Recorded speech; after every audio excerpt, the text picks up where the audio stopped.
Well, unfortunately, I think people don't know what it feels like to really like thrive. Totally. When you're eating whole foods, nutrient dense foods on a daily basis, you're getting enough water, you're getting sunlight, you're getting good sleep, you're cutting out processed foods, you're cutting out sugar, you're cutting out seed oils. You feel freaking amazing. And then when you look at a plate of grass-fed beef, maybe got some raw cheese in there, you've got some other good stuff, and then you look at like a Kit Kat, that food is information. Both of those are information. And for me, like I can look at this plate on the right and I can say, I'm going to feel amazing after I eat this. And I can look at that food on the left. I'm going to say, yeah, this is going to give me a huge rush of dopamine for 12 seconds. And then I'm going to feel like crap. And I'm going to sleep terribly. I'm going to wake up and I'm going to feel groggy. I'm going to feel achy. You don't realize what that does to you until you've cut it out of your diet for that long. Yeah, I totally agree. I mean, you have to be willing to feel the pain or feel whatever it does to you. And a lot of people just check out, right? And so here's the simple but hard fix. So it's simple in concept, hard to actually do. But if you can get past the first 4 days, it actually gets easier. You cut out for 2 weeks only. So 14 days. Anyone can do this. Cut out any sweets, cut out alcohol, cut out grains, cut out simple carbs, I don't know, pastas, whatever, any of those kind of starches like that, potatoes, cut out all that kind of those starches, and then cut out fruits that are very high in fructose, so like pineapple, mangoes. So really try to stick to just some berries, right? You could still do animal meat. You can't do soy because you're cutting out the carbs. So you're trying to cut out even beans. You can do, if you really need the beans, you could do a little bit, or legumes, but you don't need them. No, you don't need them. Exactly. So you're really focusing on animal products. You're also cutting out dairy, right? So even raw dairy. Yes. Okay. So all you're eating is meat.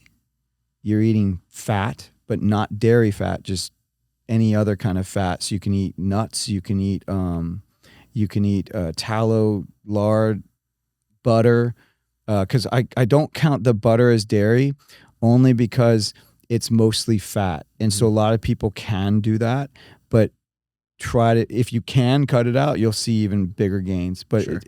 It's not that big a deal with butter. But cheeses are. And so you cut out what you're doing is you're cutting out all the main potential allergens, and then you're also cutting out the grains and the starches. Okay. Mm-hmm. So meat, fat, and then you're getting, you said like low on the GI scale fruits. Yeah. So you're berries. Maybe eating, I wouldn't even do strawberries because those are too sweet. So you're eating blueberries, blackberries, or raspberries. Okay. And you don't want to eat more than a handful, but got it. And then that's what you do. And you could still have low glycemic, like produce. So you can have as many of that you want. So if let's say you want like butternut squash, you can have it. Mm. You don't want to do necessarily, you can do sweet potatoes, but once again, you don't want to get, those can be very sweet because they're kind of manipulated. They're hybridized at this point. So they're very, very ultra sweet. So you just want to be careful of anything that's overly sweet, right? If you need to, you can do a little stevia. You can still do your coffee if you want, but you're just not putting dairy in it. Okay.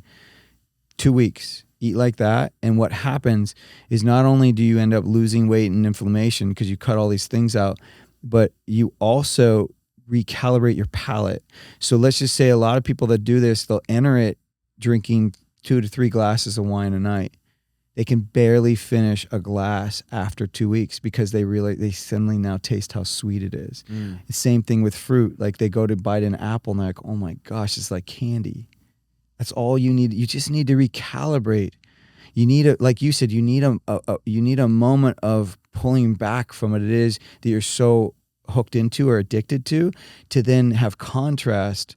So now you know what your body feels without it, and then you move forward from there. Now the hardest part after doing 2 weeks is not then just throwing it all out the window.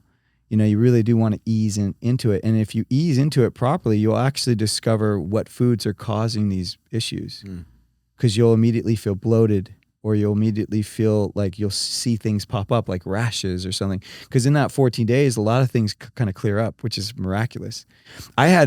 So in my meal delivery service back in the day, we offered this to people. So we had just our whole food kind of based plan, but then we had what we call our sugar control, which was exactly what I'm describing. I had this guy, and this happened to a lot of people, but I love this story. I had this guy come to me, and he told me afterwards. So he did the 2 weeks, and then he said, "Hey, I just wanted you to know how much this changed me." And I'm like, "Well, thank you, but what do you mean?" He said, "Well, I had gone to the doctor. I was pre-diagnosed. I was diagnosed with as a pre-diabetic for type 2, and my doctor wanted to put me on meds." And I asked him just to hold off. And I just did your program for 2 weeks. And then I had him retest me. And I'm no longer pre-diabetic. Wow. 2 weeks. And he said, and then his doctor said, "What did you do?" And he said, "Well, I changed the way I eat." And his doctor said, "No, really, what did you do?" And he said, "That doctor is no longer my doctor because he doesn't believe that food will change my health." It's insane. Like, so it works. I mean, but it's hard. The first 4 days are super hard because most of us are burning the calories that we're burning is sugar. And so it's almost like you've been feeding your energy with kindling. And when you start to feed it logs, which is the fat, and the protein, that transition is great. It's hard. But a lot of people in keto talk about this. For like, once you get into ketosis, everything's easier. But getting into ketosis is hard because your body's not in ketosis. So it's a hump. It's a hump to get over. And the same thing with pulling all these foods that, spike your blood sugar so quickly out of your diet.